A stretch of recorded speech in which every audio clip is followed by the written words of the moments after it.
За навчаа болсон уу?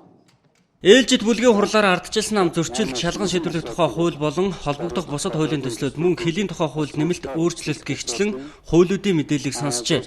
Энэ 7 хоногт хэлцгээр хүлээлт үүсгээд буй өршөөлийн тухай хуулийн тухайд тус намын бүлэг нэгдсэн байр суурьтай байгаа. Өнгөрсөн 7 хоногийн шийдвэрээс буцахгүй гэж мэдээлж байна.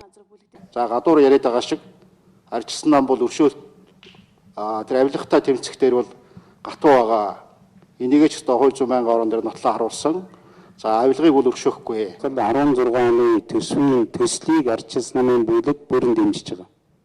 Байнгын орооны хуралдаан дээр санал хураах явцад мапан гарч албан тушаалтан авилгын хэрэгүүд өршөөгдөхөр болсон гэж сөрөг хүчин мэдэгдэж байна. За тиймээс ч хууль зүйн байнгын хорооны дараагаар Гамбат гишүүнийг улиран томилохыг гишүүд эсэргүүцэж гол буруутнаар түүнийг цололсон. Харин ардчилсан намын бүлгийн хурал дээр төвдөнд орж гишүүн нэрээ татаж байгаа мэдэгдсэн байна. За бүлгийнхээ шийдвэрийг эсэргүүцсэн шалтгаанаар бүлгийн дэд дарга албан тушаалаа тэрээр өгөөд байгаа билээ. Энэ хуулиас гадна сөрөг хүчний байр суурьтай эсэргэгцэж байгаа хууль бол улсын хурлын тухай, дэгийн тухай хууль юм. За Монгол Ардын намын бүлэг ардчилсан намын тэмцээн хуулийг дараах байдлаар тайлбарлан эсэргүүцлээ.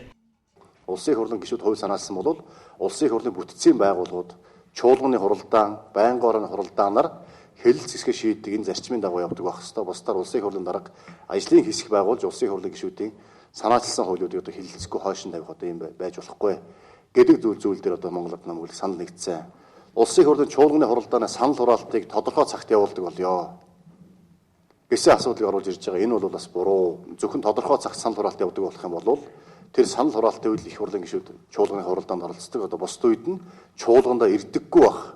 Улсын хурал маань хариуцлагагүй байдлыг өгшүүлсэн юм одоо асуудлыг бас энэ Баки нарын гишүүд санаачилж улсын хурал оруулж ирж байгаа. 15 оны Төсвийн тодтголын тухайд Монгол Ардын намын бүлэг хассан зардал нь оновчгүй орлогын их усүрийг буруу тооцоолж ирэх жилүүдийг хэтэрхий өөдрөгөө төсөөлсөн гэдэг байр суурьтай байна. Засгийн газарт бол яг эдийн засгийнхаа өнөөгийн нөхцөл байдалд бол бодиттой үнэлэлт өгнөлт өгч төсөвт бодиттойгоор хандах хандлага нь бол бас учир дутагдaltaй байна гэж бид нар бол үзэж байгаамаа. Төсвийн тодтгол 2016 оны төсвийг ардчилсан нам шуудхан засгийн газрын оруулж ирснээр батлах байр суурьтай байна. За харин сөрөг хүчин ийм байр суурьтай байгаа нь төсвийн тухай хуулиуд өнгөрсөн жилийн жижигхээр өдөр хоногтой уралдаан батлагдахгүй гэдэг имэйлд улс төрийн хүрээний үйл явдлаас харагдаж байна.